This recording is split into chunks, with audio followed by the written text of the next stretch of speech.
Essaawa ziri 3 ez'enkya ya leero mwasuze mutya nno bannaffe abatuwuliriza. Ano ge mawulire okuva wano ku CBS FM Bulange Mengo ng'omusomi nze Wamala Balunabba. Gavumenti ya Uganda eyongezaayo ekiragiro ekikugira amasomero okutwala abayizi okulambula oluvannyuma lw'ebbanga erya ssabbiiti 2 ezasooka okuweebwa okuggwaako ng'egamba nti bulijjo bbugubugu simulira essanja terigiisa mmere. Minisita w'ebyenjigiriza n'ebyemizannyo ow'ekitiibwa Dr. John Chrysostom Muyingo omwezi ogwedde yategeeza nti gavumenti yayimiriza amasomero okutwala abayizi okulambula mu bitundu bya Uganda eby'enjawulo oluvannyuma lw'abayizi abawerako okufiira mu bubenje obutali bumu obw'ebidduka nga bagenda okulambula. Emmanduso yennyini yavaako kino yali abayizi abasukka mu 20 ku ssomero lya King David Junior School Endejje Namasuba saako n'abamu ku basomesa omuli ne nannyini ssomero eryo erisangibwa Makindye Ssaabagabo okufiira mu kabenje bwe baali nga bava okulambula mu bitundu bya Kapcholo omwezi oguwedde. Kaakano Minisita Dr. John Chrysostom Muyingo ategeezezza nti basazeewo ekiragiro kino ekigaana amasomero okulambuza abayizi kisigale nga kikyaliwo okusobozesa akakiiko akateekebwawo akakulembera omuwandiisi omukulu mu minisitule y'ebyenjigiriza okufulumya alipoota eraga engeri gavumenti gy'erina okutangiramu obubenje buno. Bani ekyaliko kubanga kikulu kyonna bategeeza ku luli ensonga enkulu bwe bulamu bw'abaana baffe n'okubeera seefu nga batambula ku luguudo.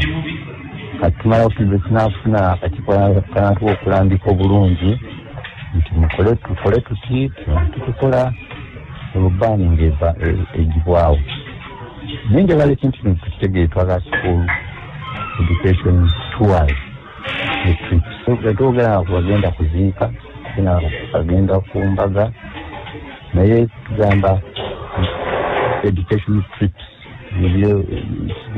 kubadde bagenda kugenda gindi kuyigirayo ogenda gindi kuyigirayo alina okugenda nga bategedde bulungi emmotoka gye bagenderamu erina kuba na bisaanyizo bikaana bitya.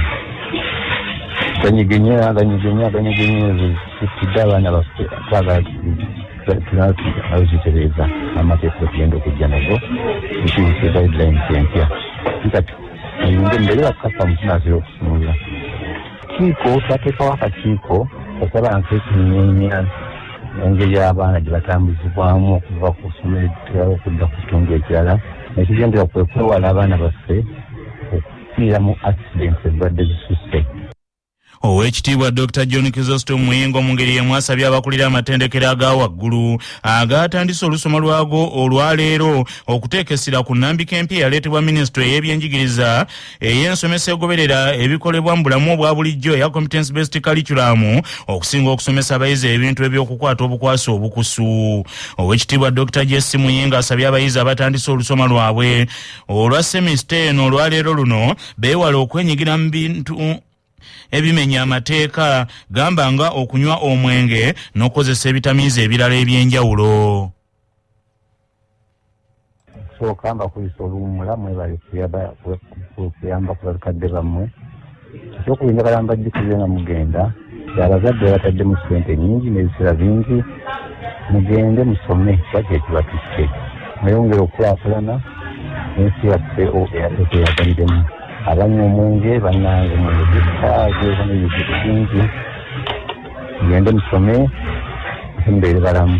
Mukimanyi bulungi nti gavumenti egenze ekireeta enkyukakyuka mu byenjigiriza kati curriculum zikyuse tugamba competence based bakubye okola associate bageddukira mbakisabamu okukolagana bulungi nnyo n'abasomesa bammwe n'abalabirira okulaba nti buli omu ekintu kino ekya curriculum empya akibeeramu kubanga kintu ng'abaana baffe tutumira abayizi abajja okuteekawo emirimu tutumira abayizi abajja okujja mu katale k'emirimu akaliwo.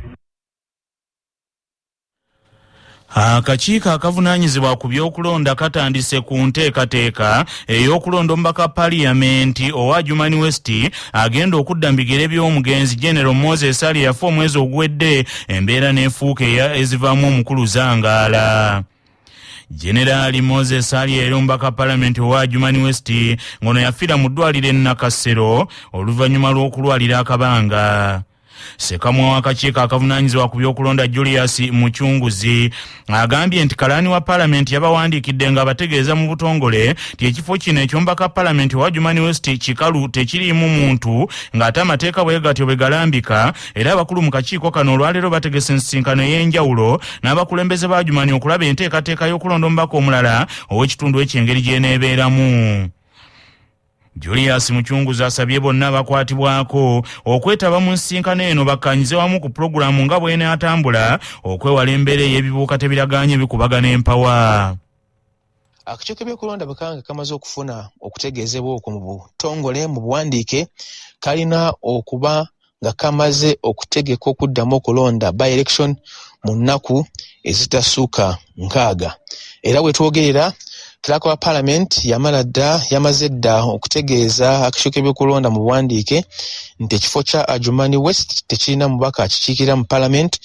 N'olwekyo akakiiko k'ebyokulonda kalina okutegeka okuddamu okulonda abantu be Adjumani West bafune omubaka n'abakiikirira mu Parliament. So olunaku olwaleero akakiiko kajja kwanjula programu eyo kabuulire bekikwatako bonna muno nti programu eri bweti tujja kutandika na kino tuzeeko kino tutereze enkala z'abalonzi tuzitimbe.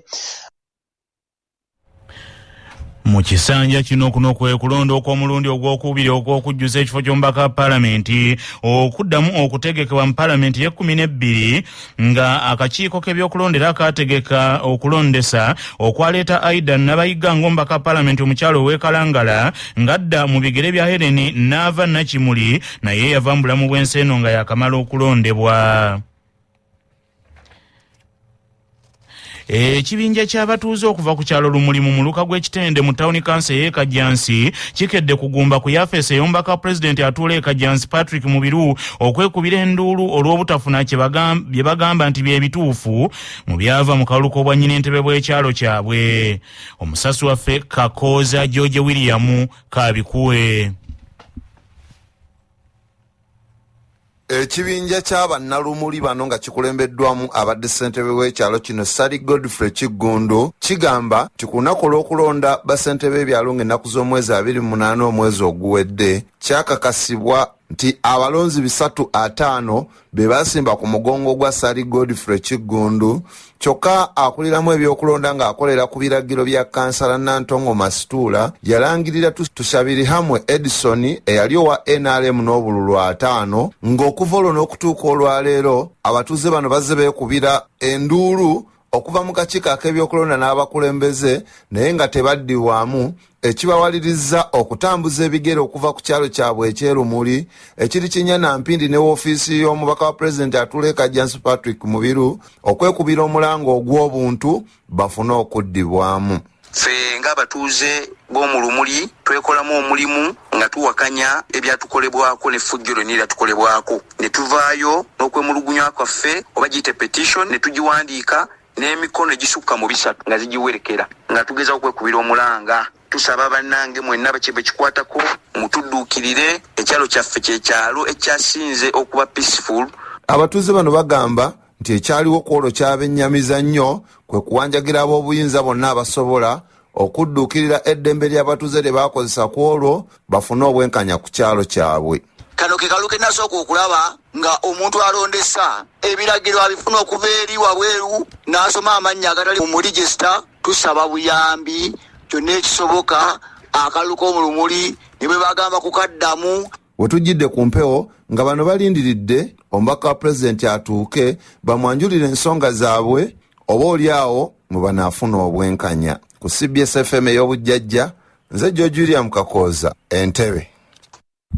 Manya obuvuna obuddo obw'eddembe lyo tonyigirizibwa. Ddembe lyo ery'obwebange. Ddembe lyakukyusibwako ekifo kikulemeddeko kikusiiwa kiraakira tekikutuka obussa bubi naawe alina ssenyiga nga takuggwako kozesa Lugave Cough and Flu Syrup. Ate gwalumizibwa alusazi nga zikuyisa bubi ofuna ekikeeto oba gaasi mu lubuto gwekozesa Lugave Alusa Syrup. Musange mu pharmacy ne drug shops zonna lyakakasibwa National Drug Authority. nga bali wamu n'effunguwa mu Choose Mix alimu ebirungo byonna ebiwomesa enva ne zizitowa bulungi ne bwe ziba za boiro oba nsiike. Omufumbi teweerabira funguwa mu Choose Mix. Omuntu ayazise mmotoka ye nekola akabenje asobola okuvunaanibwa mu mateeka nga munnamateeka Budunulu Kinene bw'annyonnyola. Akawaayiro namba 33 ne namba 3 aka Traffic and Road Safety Act nanyini mmotoka singa ogiwa ddereeva ng'emmotoka eyo teyina license oba driver nga tayina permit oba emmotoka ng'eri mu mbeera mbi emmotoka eyo neekola akabenje gwe nanyini mmotoka osobola okuvunaanibwa mu kkooti era we gukusika mu vvi osobola okusibwa emyezi 6 oba okusasula engassi eya 5 currency points. Oluvannyuma lw'okuddamu okulonda obukiiko bw'ebyalo okuggwa kyokka era ne wawulikikayo ebyalo ebyemulugunya nti abaayo tebaalonze, akakiiko k'ebyokulonda kagumizza ebyalo ebyateekayo okwemulugunya mu kakiiko nti kugenda kutunulwamu era kujja kukolebwako. Omusasi waffe Ssaalongo Tomusange Kayinja abirina. Wadde ng'okuddamu okulonda mu byalo ebitaalonda ku mulundi guli nakwo kwawere, mu kibuga Masaka kitegeezeddwa nti ebyalo bingi okulonda gye kwadobonkana nga babadde balindirira okuddamu okulonda abatuuze bakonkomadde olw'obutalaba ku balondesa.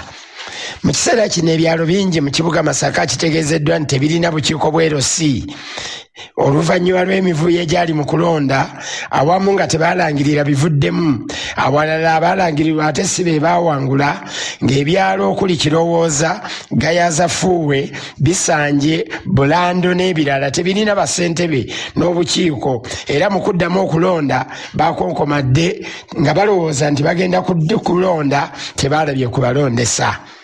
Akulira ebyokulonda mu kibuga Masaka Joloba Haidale CBS bwe mutuukiridde agambye nti yafuna okwemulugunya oba petitions okuva mu byalo ebisukka mu 100 era okwemulugunya kuno okuli mu buwandiike yakukutte n'akutwala bukolokolo eri akakiiko akavunaanyizibwa ku byokulonda mu ggwanga bamubuulire ekiddako. Kubaddamu Gosibika have their petitions. I'm seeking advice. Kyekyandeese Kampala. I'm on their case now.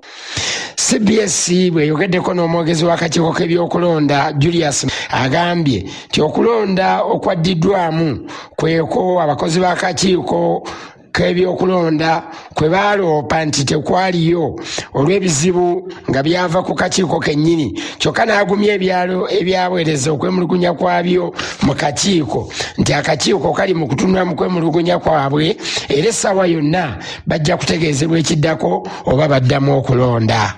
Ebifo ebyo awaali okulonda naye abantu ne beemulugunya ne bawaayo okwemulugunya kwabwe mu buwandiike nga bawakanya ekyaliwo ebyavaamu mu kulonda.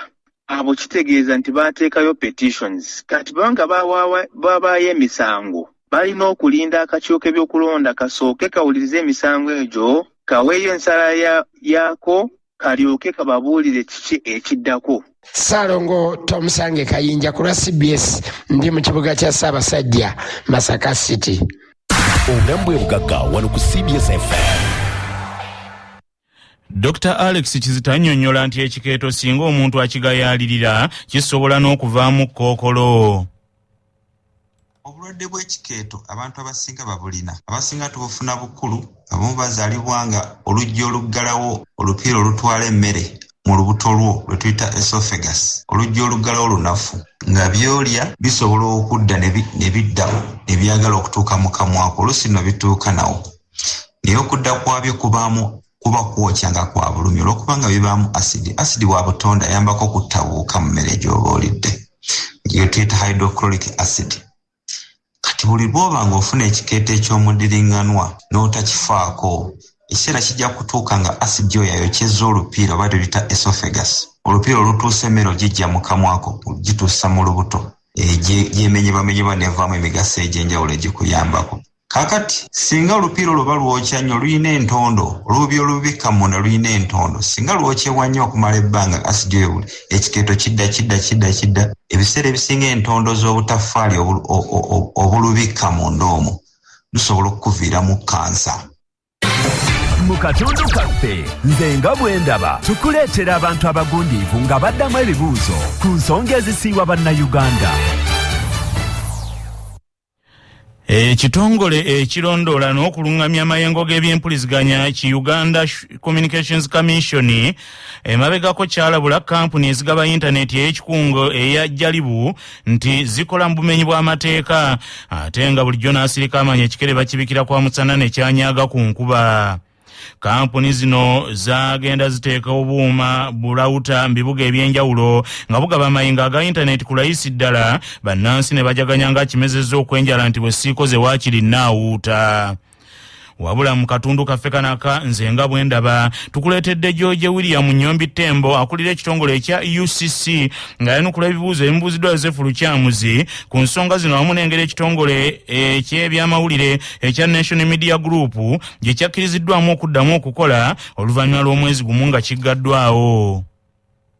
Mwali temukkanya na kampuni ezimu eziwa bannayuganda internet. Yes. Ne tutategeera bulungi zaali zimenye mateeka ky'oba ndagaano ki nammwe. Mu Uganda omuntu okuprovidinga service ya telecommunication service olina okuba nga olina license. So abakulu abo aba public wifi hotspots tebalina license. Waliwo amayingo ge tutalicensinga mangiko naye era ne bw'oba tetuga licensinga twagala tumanyitire ebyuma by'okoze ebipimiddwa okukozesa amayingo ago ge tutalicensinga. So obadde ombuuza biki mateeka ti one tebalina license, two tebayise mu kintu kya type approval abalina routers okuba nno zipimibwa as approving okuba nti zijja kutaataaganya mayengo malala era kyova because of that tulina okutaataaganyizibwa kungi nnyo downtown Kampala eyo bizimbe naddala ebinene nga malls network etawaanya nnyo abantu. So ekyokusatu waliwo ekintu kye bayita ekya data privacy ndowooza okimanyi ebikusika ebibye twagala tumanye abantu bano abaprovidinga data olumu abamu tomanya oba balina routers nene tuzirabye bayinza okuba nga bacollectinga ne data oyo bamukozesa batya tebayinza okwetaba kabasa bajja abamu ne twogera tukyayigayagaya mu kintu kino tulabe tujja kuba tubaddira. Abamu bagamba nti bakosa bizinesi ya big telecom companies kubanga bo bawa internet ku layisi. Oba towa busolo towa 2% toyise mu type approval router zo zitunula tebazipimye era ojja kumuwa ku layisi kubanga toyise mu mitendera gyonna ekyo tekyewuunyisa kubanga babeera baagala abantu kyebaagala naye ate abantu nabo balina gavumenti eddukanyizibwa okubanga buli omu interest ze zikwataganye bulungi ate ebintu telecom kikusiika kabalagala eyo business eri regulated. Kakati Honorable Tembo bwe mugamba nga mutuuse okujjako nga mutujjako mu biseera by'obululu bombera musobola bajjako gavumenti bw'eba erina ekyayagala okukola tetusobola kulemwa nga twagadde okukola ekintu ku lw'Abannayuganda. Gavumenti ekola ku lw'Abannayuganda. Intaneti yenna ogimanyi nti n'ekipayipu kyeyitamu tutuuka e Uganda. Intaneti nga yagadde okuvaako ekyo kirina obuzibu tekirina eyo si ensonga gye tutunuulira mu kino. Omutayinza agamba nti UCC n'ebitongole biranga URA byali byebase bano balyoke bakola ebintu bye bakola. Ffe tuli bapakasi tetuyinza gaana muntu kwogera kyayagala kwogera ogamba nti twali twebase nga tuga nti kale nange oyo agamba ntwebase kale mugambe tuzuukuse. Obumenyi bw'amateeka tebubaako kwebaka. Abamenyi b'amateeka baba bayiga naye bw'obagwamu ng'obalungamya. Temulinga poliisi temukwasisa maanyi mubayita ne mutuula nabo abamenyi b'amateeka. Ffe tuli regulator era tetuli poliisi. Tuli regulator ate regulator olina okwegendereza kubanga olina okulaba innovation ekomawa n'obumenyi bw'amateeka butandikirawa. Ekintu kino era bwe nabayita ne bajja nakirabamu obuyiiya ddala ndabe wa obuyiiya bw'abannaffe abo abawa omulimu ogwo bwe bukoma nawe tuyinza obbayambirako obuyiiya bwabwe okutambula nga buyita mu mateeka kasitoma nga tafiiriddwa gavumenti nga tefiiriddwa nabo nga tebafiiriddwa ate nga bamaze okuba nti beeyunga mu kuvuganya obulungi ne bannaabwe. Honorable Tembo era aba UCC mwaba regulating media mu Uganda. Naye ebyatuuka ku National Media Group ate twakuulira initially ng'ogamba nti ebimu wabadde tobimanyi. Ekyo sikyogerangako. Bwe waba wali okutuuka okwawulira ekyo okusaleko sikyogerangako. Wagamba otya kubanga ffe tetwategeera nti ebimu kirabika bakubriefinga leta. Kati era ekyo wakitegeera bubi. Nagamba nti ntegedde ensonga lwaki aba Nation Media Group tebaliiko. Ensonga ezo nkya consultinga ne gavumenti yonna mu bugazi bwayo era bwe zinaaba zibampadde ekifaananyi ekijjulu nja kuvaayo nkole statement. Kakati era twakulabye ng'oyimiridde nabo letaro ne baggulawo ne babata. Ani abasadde bagguddewo ddi? Olupapula lwa monitor kwe luli ku street. Ntera kyembadde ngenda okubuuza bo baatulaga nti babatadde. Kakati baba bakulaga nti babatadde, kakati babuuze. NTV kweri, radio Dembe kweri. Kibaatwa kirala n'ekiriwo kirala. Sijja kuboogerera. Amawulire g'ebyemizannyo mu mawulire gaffe agacya Basafama gaagano. Tiimu z'amasaza Butambala, Kyaggwe ne Buddu zongedde okwenywereza ku ntikko y'ebibinja mu mpaka z'amasaza ga Buganda ez'omupiira ogw'ebigere ez'omwaka guno oluvannyuma lw'emipiira 6 egyakazannyibwa eri buli ssaza mu kibinja ng'amasaza gano gooleka nti buli jentamu ewulira muliro mubereberye. Omutendera gw'oluzannyo olw'okuddiŋŋana mu bibinja gwatandise ku lw'omukaaga nga lumu era nga n'olunaku lw'eggulo emipiira gyabaddeyo era mu kiseera kino buli ttiimu y'essaza esigazza emipiira ena okuggalawo ebibinja. Butambala yongedde okwenywereza ku ntikko y'ekibinja Muganzirwazza bwe yawangudde omupiira gwayo bwetyo neeweza obubonero 14 nga Mawogola kati yakubiri mu kibinja ekyo n'obubonero 9, Bugerere yakusatu n'obubonero 8, Singo esebengeredde kati yakuna n'obubonero nayo 8, Kochi yakutano n'obubonero 6 ate Kabula yeekobedde n'obubonero 2. Kyaggwe nayo kati ekulembedde ekibinja Masengere nga yawangudde omupiira gwayo kati eri ku bubonero 13, Sese yakubiri n'obubonero 11, Gomba yakusatu n'obubonero 9, Mawokota yakuna n'obubonero 7, Busiro yakutano n'obubonero 5 ate Bulemeezi kati yeekobedde n'obubonero 4. Buddu naye yayongedde okwenywereza ku ntikko y'ekibinja Bulange yadde ng'omupiira gwayo yagudde maliri kati yawezezza obubonero 14, Busujju yakubiri n'obubonero 10, Buvuma yakusatu n'obubonero 8, Buweekula yakuna n'obubonero 8, Kyaddondo yakutano n'obubonero 7 ate Buluuli yeekobedde n'akabonero kamu. Olunaku lw'eggulo Kyaggwe yalumbye Bulemeezi omwayo n'egikubirayo ggoolo emu ku kiiso ky'Engege. Gomba n'egwa maliri ne Busiro ga ggoolo emu ku emu ate ku lw'omukaaga Sese yakuba Mawokota ggoolo emu ku ŋŋaŋa erutoboka mu kibinja Masengere. Mu kibinja Muganzirwazza Butambala yalumbye Kooki omwayo yagikubidde ekyotera ggoolo emu ku kiiso ky'Embuzi, Bugerere n'ekuba Singo ggoolo emu ku kiiso ky'Engege Entenjeru ne Mawogola n'ekuba Kabula ggoolo emu ku ŋŋaŋa Essembabule. Mu kibinja Bulange Busujju yagudde maliri ne Buddu e Kakindu nga Mpawo yayise na Muteebi, Buweekula yakubye Buluuli ggoolo emu ku kiiso ky'Embuzi e Mubende nga ne Kyaddondo yalemaganye ne Buvuma nga buli omu ateebyeyo munne ggoolo emu mu mupiira ogwabadde ewa Mpeewo. Mu katundu kuno kwe kwaffe n'ennono ezaffe eza wano. Olukiiko olwa musajja mukulu Nnende bwe lutuula luyitibwa Lwanyo, emmindi entongole eya Nnende eyitibwa Bigegemere nga Nazzikuno nga Nnende ono ng'ekitiibwa kye kinene nnyo mu Bwakabaka bwa Buganda. Nnende edda bwe yabanga agenda mu lukiiko lwa Kabaka yagenda ng'engoma zimuvugira nti baleeta ekijjo era Nnende bwe yatuukanga wali Ssaabasajja Kabaka nga Kabaka abuuza Nnende nti businze ng'olwo ne Nnende ayanukula nti businze. Nga tugenda mugebweru sooka ojjukire bino. Olwaleero ennaku z'omwezi ziri 3 omwezi ogw'omunaana ogwamuwakanya omwaka ogw'2026. Kyazuulibwa nti bwe lwali bwe luti mu 1947 gy'emyaka 79 egyakayita ti Pulezidenti Yoweri Kaguta Museveni Tibuhaburwa lwe yabatizibwa okuyingira ekisibo kya Kristo ng'ekkanisa ya Uganda yamubatiza ayolekera okweza emyaka 3. Abakulu b'ekkanisa mu bitundu by'enkole be baazuula nti olwo lwe lunaku lwennyini mwami Yoweri Museveni lwe yabatizibwa, era ye n'ab'omu nju ye mu 2017 y'emyaka kaakano 9 egyakayita baajaguza olw'omukulu okweza emyaka 7 beddu ng'akakasiddwa mu bukristaayo. Okujaguza kuno kwali mu kkanisa ya St. Luke Kinoni Embalala, abakulu mu kkanisa mwe baasinziira okukunulayo ebitabo ebikadde ddala ebyali biraga nti mwami Yoweri Museveni ne banne bwe baabatizibwa ku olwo nti baabatizibwa omwawule Eric Sabiti, oluvannyuma yafuuka ssaabalabirizi ow'ekkanisa ya Uganda, Rwanda, Burundi ne Bogga Zaire.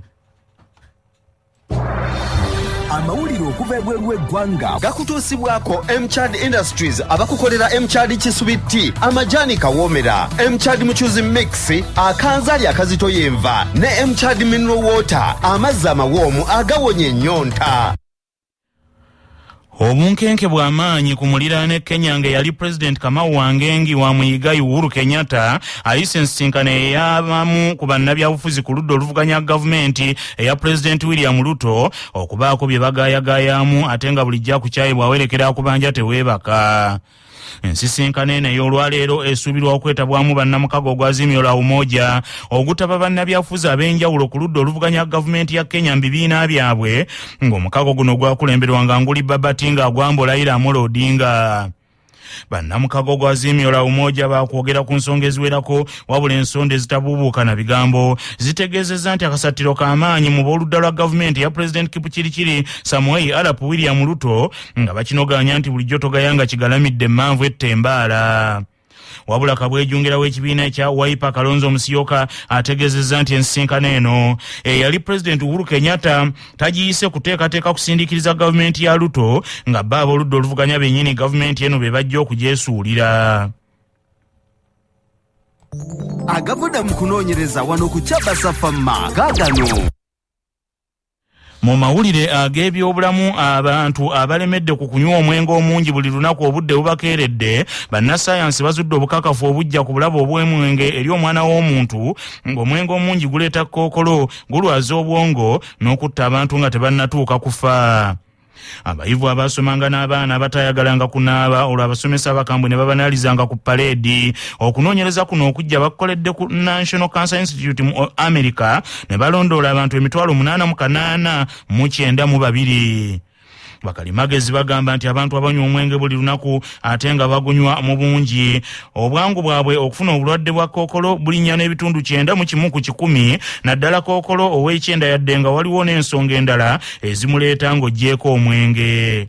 Abadde wakati mu kintu mu kunoonyereza kw'omulundi guno Dr. Erica Loftfield alabudde nti omwenge omungi gukendeeza obwogi bw'obwongo mu misinde egya yiriyiri, ng'ekiva mu bino byonna ye muntu okufa amangu ate yandibadde akyalinayo emyaka ku nsi. Bannaffe, amawulire ag'essaawa eno kangamalirize mu bufunze. Gavumenti ya Uganda eyongezaayo ekiragiro ekikugira amasomero okutwala abayizi okulambula oluvannyuma lw'ebbanga erya wiiki 2 ezaasooka okuweebwa okuggwako. Gavumenti nga kati erangiridde nti era na buli kati amasomero tegannaddamu kukkirizibwa kudatwala baana kulambula, gavumenti ekyetegereza ensonga ku by'obubenje. Akakiiko k'ebyokulonda katandise ku nteekateeka ey'okulonda omubaka wa paalamenti omujja ow'ekitundu ekya Jumani West ng'agenda kudda mu bigere bya General Moses Ali eyafa omwezi oguyise. Ekibinja ky'abatuuze okuva ku kyalo Lumuli mu muluka gw'Ekitende mu tawuni kansa y'e Kajjansi abakirimu bakedde kugumba ku yafeesi ey'omubaka President atuula e Kajjansi Patrick Mubiru nga beekubira enduulu olw'obutafuna be bagamba nti bye bituufu ku byava mu kalulu k'obwannyini ntebe bw'ekyalo kyabwe ekyo. Obunkenke bw'amaanyi ku muliraane Kenya nga yali President Kamau Wangengi wa Muyigai Uhuru Kenyatta ayise ensinkano ey'abamu ku bannabyabufuzi ku ludda oluvuganya gavumenti eya President Kipchirchiri William Arap Samoei Ruto okubaako bye bagaayagaayamu ate nga bulijja kukyayibwa awerekera kubanja teweebaka. Bannaffe, amawulire ag'essaawa eno bwe gatyo bwe gagenze, tova ku laadiyo ey'obujjajja.